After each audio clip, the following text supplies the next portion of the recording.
Hello friends, welcome to all in my channel learn with Sujata Sahu. इस video में हम बात करेंगे कि आप एक परफेक्ट लेसन प्लान कैसे बना सकते हैं। लेसन प्लान जो आपको थर्ड सेमेस्टर में बीएड में बनाना होगा और फोर्थ सेमेस्टर में आपको उसकी प्रैक्टिस टीचिंग करनी होगी। तो हम देखते हैं लेसन प्लान आप कैसे बनाएंगे। ये लेसन प्लान सब्जेक्ट साइंस का है और टॉपिक हमने इसमें लिया है एनर्जी। तो मैं आपको कुछ बातें बताऊंगी जिससे आप ये लेसन प्लान इजीली कोई भी टॉपिक से बना सकते हैं। तो सबसे पहले आपको लेसन प्लान नंबर डालना है, उसके बाद डेट मेंशन करनी है, यहाँ पे क्लास मेंशन करनी है। अगर आप 6th क्लास का बना रहे तो 6th, 7th का बना रहे हैं तो 7th। सब्जेक्ट आपको मेंशन करना है साइंस, और अगर आप मैथ्स का बना रहे तो मैथ्स। टॉपिक हम यहाँ पे एनर्जी मैंने लिया है। पीरियड, जिस पीरियड में आप क्लास लेंगे आप वो लिखेंगे। ड्यूरेशन कितने मिनट्स का है वो पर्टिकुलर क्लास, आपको वो मेंशन करना है। उसके बाद हम देखते हैं जनरल एम्स। फिर आपको जनरल एम्स बताने पड़ेंगे कि इस टॉपिक को पढ़ने के बाद बच्चों में क्या क्या जो एम्स होंगे, उद्देश्य होंगे, वो फुलफ़िल हो पाएंगे। जैसे कि इस टॉपिक को पढ़ने पर बच्चों में जो साइंस सब्जेक्ट है उसके प्रति उनका इंटरेस्ट जागेगा और डेवलप होगा। To make people aware of scientific fact, और वो साइंटिफिक फैक्ट समझ पाएंगे जो वो डेली लाइफ में अपने यूज़ कर पाएंगे। उसके बाद क्या है, साइंटिफिक एटीट्यूड डेवलप होगा। इसी तरह लॉजिकल रीजनिंग डेवलप होगी और एनालिटिकल थिंकिंग डेवलप होगी स्टूडेंट्स में। तो ये आपके कुछ जनरल एम्स हैं। आपको कम से कम 5 to 6 जनरल एम्स लिखने होंगे। उसके बाद हम देखते हैं स्पेसिफिक ऑब्जेक्ट।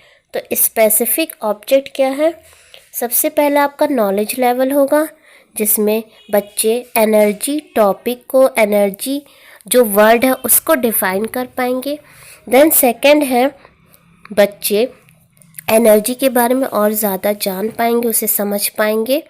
ठीक, आपको कम से कम 2 पॉइंट्स ज़रूर लिखने हैं। आप 3 भी लिख सकते हैं, लेकिन यहाँ पे 2 ही मेंशन किए गए हैं, तो 2 से कम नहीं होने चाहिए। उसके बाद हमारे पास नेक्स्ट पॉइंट है अंडरस्टैंडिंग लेवल। अंडरस्टैंडिंग लेवल में भी आपको 2 पॉइंट्स आप सफिशिएंट है। पहला क्या है कि बच्चे एनर्जी के बारे में जान पाएंगे, उसके टर्म्स को समझ पाएंगे और उससे नॉलेज उनकी डेवलप होगी। फिर हमारे पास थर्ड एप्लीकेशन लेवल है जिसमें बच्चे उस नॉलेज को रिलेट कर पाएंगे अपनी डेली लाइफ से और लाइट से। एनालिसिस लेवल है, इसमें बच्चे एनालाइज कर पाएंगे कि एनर्जी होती क्या है, उसका क्या यूज़ है, क्या उसके एडवांटेजेस हैं, क्या डिसएडवांटेजेस हैं। फिर वो सिंथेसाइज कर पाएंगे उस चीज़ को। इवैल्यूएशन, जब लास्ट में बच्चे टॉपिक पढ़ लेंगे तो वो इवैल्यूएट कर सकते हैं कि कितना उनको समझ में आया और वो कैसे अपने डेली लाइफ से उसे कोरिलेट कर सकते हैं और इवैल्यूएट कर सकते हैं। उसके बाद हम लेंगे मटेरियल रिक्वायर्ड, यानी टीचिंग के दौरान आपने कौन कौन सी चीज़ें का यूज़ किया है, जैसे chalk, duster, pointer, chart paper, roller, board etcetera. कभी कभी मॉडल्स भी हम यूज़ करते हैं और कभी कभी डिफरेंट आइटम्स यूज़ करते हैं। जैसे मान लीजिए हमने बल्ब यूज़ किया है या फिर क्या कहते हैं इलेक्ट्रिक वायर्स यूज़ किए हैं। तो ये सारे डिफरेंट पार्ट जो भी आप टीचिंग के दौरान यूज़ करेंगे उसे आपको यहाँ पे मेंशन करना है। देन प्रीवियस नॉलेज, आपको ये बताना है कि क्या बच्चों के अंदर कुछ बेसिक नॉलेज है एनर्जी के बारे में। क्या एनर्जी जो टॉपिक है या फिर जो भी टर्म है, क्या वो उसको जानते हैं, क्या उन्होंने पहले से इसे सुन रखा है। ये सब मेंशन करने के बाद आप बच्चों से इंट्रोडक्टरी क्वेश्चंस पूछेंगे। इंट्रोडक्टरी क्वेश्चंस हम मिनिमम 5 लेंगे जिसमें आपको बेसिक से पूछना है, यानी क्वेश्चंस ज़्यादा टफ भी नहीं होने चाहिए और ज़्यादा इजी भी नहीं होने चाहिए। क्वेश्चन आपको वहीं पुट करना है जिसका आंसर बच्चे इजीली बता पाए, और ये भी नहीं कि सिर्फ एक बच्चे जवाब दे। ऐसा क्वेश्चन आपको करना है जिसका आंसर कॉमन हो, जो मिनिमम सारे बच्चों के माइंड में आना चाहिए। जैसे मैं अगर पूछती हूँ कि विच इज़ ब्लू प्लैनेट, या फिर which planet is called as blue planet. तो इसका आंसर तो एक ही होगा कि हम किस प्लैनेट को ब्लू प्लैनेट कहते हैं। तो हम अर्थ को ब्लू प्लैनेट कहते हैं। तो इसका आंसर कॉमन है जो सारे बच्चों को पता होगा। उसी तरह आपको ऐसा क्वेश्चन पुट करना है जिसका आंसर कॉमन हो। Which material is use to make books and copies, यानी यहाँ पे पूछा गया कि किस मटेरियल से बुक्स और कॉपीज़ बनती हैं। तो बच्चा बताएगा कि पेपर से बनता है। तो ये कॉमन आंसर हो गया। और हाँ, ये भी आपको ध्यान रखना है कि इंट्रोडक्टरी क्वेश्चन हमेशा ज़िगज़ैग फॉर्म में होने चाहिए। देन सेकंड क्वेश्चन है what is used to make a paper, यानी हम पेपर को बनाने में किस चीज़ का इस्तेमाल करते हैं। तो बच्चे बताएंगे लकड़ी का यूज़ होता है। फिर हमारा थर्ड क्वेश्चन है how you use wood in our daily life, आप लकड़ी को अपने डेली लाइफ में कैसे यूज़ करते हो। तो बच्चे बताएंगे कि हमारे यहाँ डेली लाइफ में हम फर्नीचर के रूप में देख सकते हैं, लकड़ियों का फर्नीचर बनता है। और क्या क्या बनता है, पेन भी बनते हैं, और क्या क्या बनता है। इसी तरह आप बच्चों से आंसर ले सकते हैं। अब बच्चों से आप पूछेंगे कि आपको food, what do you get by food, खाना जब आप खाते हो तो आपको क्या मिलता है। तो बच्चे कहेंगे हमें खाना खाने से एनर्जी मिलती है। अब बच्चों से आप जो फिफ्थ क्वेश्चन पूछेंगे वो थोड़ा सा टिपिकल होना चाहिए, थोड़ा सा मैं कहूँगी कि थोड़ा सा टफ होना चाहिए कि बच्चे जल्दी आंसर ना बता पाए। देन आप अपना टॉपिक स्टार्ट करेंगे। तो आपका फिफ्थ क्वेश्चन जैसे यहाँ पे है what do you understand by the energy.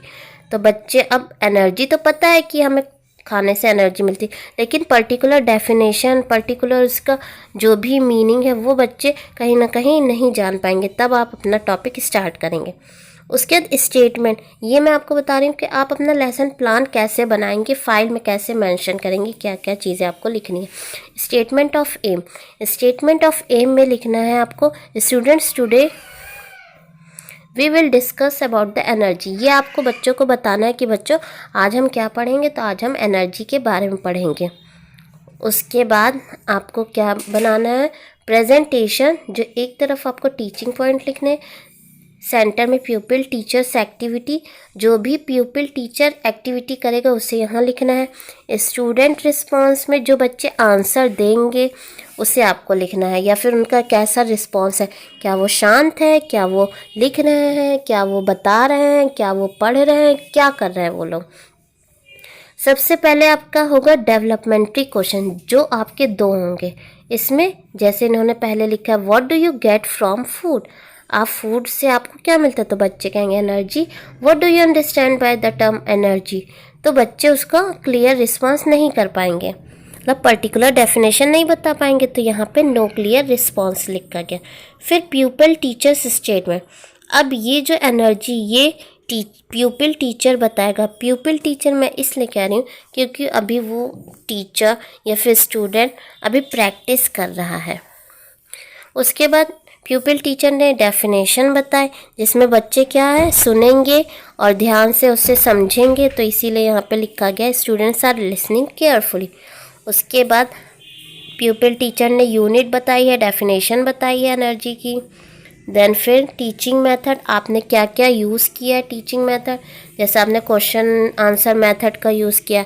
Material add, इसमें अगर आपने चार्ट का यूज़ किया तो आपको यहाँ पे चार्ट का छोटा सा डायग्राम बनाना पड़ेगा, या फिर आपको चार्ट का पेपर टुकड़ा लेके यहाँ पे चिपकाना पड़ेगा और बताना पड़ेगा कि आपने क्या क्या वहाँ पे बताया। अगर आप कोई मॉडल यूज़ करते हैं तो आपको यहाँ पे मॉडल शो करना पड़ेगा। ब्लैक बोर्ड वर्क, अगर आपने उस टाइम पे कोई ब्लैक बोर्ड वर्क किया है तो आप यहाँ पे लिखेंगे। जैसे इनका है the symbol of energy is, इन्होंने ब्लैक बोर्ड पे एनर्जी का सिंबल बताया और एसआई यूनिट बताई है जो कि जूल होती है। फिर टीचिंग मेथड में क्या यूज़ किया इन्होंने, एक्सप्लेनेशन स्किल यूज़ किया। देन हम ये देख सकते हैं फिर टीचिंग पॉइंट में डेवलपमेंटरी क्वेश्चन इन्होंने 2 पूछे हैं, उसका आंसर बच्चों ने दिया है। Then types of energy pupil teacher ने बताया, फिर काइनेटिक एनर्जी बताई है, एक्सप्लेनेशन हुआ है, फिर पोटेंशियल एनर्जी बताई है। ये वे है लिखने का जैसे आपको करना है। इसके बाद फिर टीचिंग मेथड है, देन मटेरियल ऐड अगर आपने कोई यूज़ किया है, इन्होंने यहाँ पे ब्लैक बोर्ड का ज़्यादा यूज़ किया है। देन फिर इन्होंने डेवलपमेंट्री क्वेश्चंस पूछे हैं, उसके बाद 2 क्वेश्चंस पुट किए हैं, बच्चों ने उनके आंसर्स दिए हैं। देन उन्होंने काइनेटिक एनर्जी डिफाइन की है। आपको रिस्पांस लिखना है, जैसे यहाँ पे स्टूडेंट्स आर लिसनिंग केयरफुली, ये सब अगर वो नोट डाउन कर रहे तो आपको मेंशन करना पड़ेगा कि बच्चे नोट डाउन कर रहे हैं, अगर वो लिख रहे हैं तो आपको बताना पड़ेगा कि बच्चे लिख रहे हैं। ठीक, यहाँ पे काइनेटिक एनर्जी की इन्होंने डेफिनेशन विद फॉर्मूला यहाँ पे मेंशन किया है, यूनिट बताई है। उसके बाद कॉम्प्रीहेंसिव क्वेश्चन, जब आप अपना टॉपिक पढ़ा लेते हैं तब आप कॉम्प्रीहेंसिव क्वेश्चंस पूछते हैं। कॉम्प्रीहेंसिव क्वेश्चन 4 या 5 आप पूछ सकते हैं, जिसमें आपको ये पता चलेगा कि बच्चों को कितना समझ में आया है। तो आपने अपना टॉपिक पढ़ा लिया, उसके बाद आप बच्चों से पूछेंगे कि उनको एनर्जी के बारे में क्या समझ में आया। फिर आप उससे टाइप्स पूछ सकते हैं, बच्चों से फॉर्मूला पूछ सकते हैं, यूनिट्स पूछ सकते हैं, फॉर्मूलाज पूछ सकते हैं। इन्होंने 5 क्वेश्चंस पुट किए हैं। तो अगर बच्चे आंसर 80% बच्चे अगर जवाब दे रहे हैं, यानी उनको टॉपिक बहुत अच्छे से समझ में आया, और सिर्फ अगर 10% बच्चे जवाब दे रहे हैं, यानी कहीं ना कहीं पे उन्हें समझ में नहीं आया, क्लियर नहीं हुआ उनका टॉपिक, तो ये आपको ध्यान रखना है कि आप बच्चों को ईजी वे में, ईजी मेथड में, ईजी लैंग्वेज में उनको अच्छे से समझाएं। Black board work, black board work में आपको यहाँ पर इन्होंने यहाँ पे blank, I think next page पे लिखा होगा, यहाँ पे आपको एक ब्लैक कलर का चार्ट लगाना है। उसमें जो भी हमने ब्लैक बोर्ड वर्क किया होगा, चाहे आपने फॉर्मूला लिखा हो या फिर उसमें कुछ भी यूनिट्स लिखी हो, कोई डायग्राम बनाना हो, वो सब आप यहाँ पे मेंशन करेंगे। देन रिकैपिटुलेटरी क्वेश्चंस, ये है जो आप बच्चों से पूछेंगे, जो आपको वाइट चार्ट पे या फिर ब्लैक चार्ट पेपर पे बना के ले जाना है। तो यहाँ पे बच्चों से आप ऐसा यूनिट इन्होंने पूछा है, फिल इन द ब्लैंक्स की फॉर्म में दिया है, जो बहुत आसान और बहुत अच्छा अट्रैक्टिव है। ऐसे ही आपको बच्चों को पढ़ाना है कि बच्चों को बर्डन ना लगे कभी भी, बच्चे उस चीज़ को, उस टॉपिक को एंजॉय करें, सब्जेक्ट को एंजॉय करें। देन आपको होमवर्क देना है, और होमवर्क आपको क्लास के अकॉर्डिंग देना है। अगर 8th क्लास के स्टूडेंट्स हैं तो उनके अकॉर्डिंग, 5th क्लास के स्टूडेंट्स हैं तो उनके अकॉर्डिंग। ठीक, हमें ज़्यादा हार्ड क्वेश्चंस भी नहीं देने हैं कि बच्चे कर ही ना पाए, और ज़्यादा इजी भी नहीं देने हैं कि बच्चे ये ना सोचे कि काफ़ी हमारे लिए तो एकदम ईजी था, कुछ नहीं था, ऐसा ना सोचे। आपको एक मीडियम लेवल पे देना है होमवर्क। आई होप आपको ये वीडियो समझ में आया होगा। इसी के साथ थैंक यू, और अब मैं आशा करती हूँ कि आप अपना लेसन प्लान अच्छे से बना पाएंगे। Thank you for watching my channel.